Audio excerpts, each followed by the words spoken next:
So, nag-enjoy kami dito sa Abra. Kaya I love Abra. It's so Abra amazing. So, dito kami sa may park na madaming ilaw. Kaya lang, umaga ito. So, Hello. hindi siya umiilaw. And then, tinake advantage natin kasi konti lang yung tao.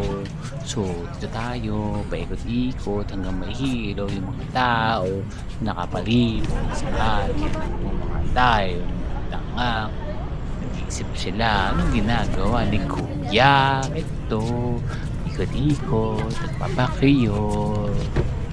Bahala na kayo, wala na pakialaman o siraan ng mga kanya-kanyang trip. O ate, Kasi gawin ang mo din trip yung natin ay bagay sa'yo. mag-enjoy. So ito ako, nag-enjoy kahit pa paano ang maliit na lugar. So, nag-joiners kami sa Abra Amazing area dito sa RRB's place. So, nag-enjoy kami dito sa madaming maliliit na waterfalls. And then sa water tubing nila.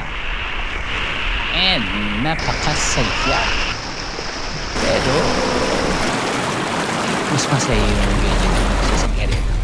Susunod is yung truck ride sa Kaparkan. Ito yung isa sa mga enjoyable features ng papuntang Kaparkan. Yung area is maganda, makakatulog lang kasi. Alam mo yun, ito kasi energizing.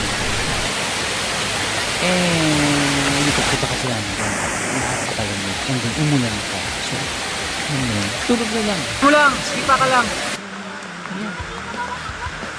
Hindi mo talaga And maabot, may problem free dito lang yan is sa'yo naubos eh. na ng battery niya. X. So, ang gamit ko dito is yung waterproof pack na S20.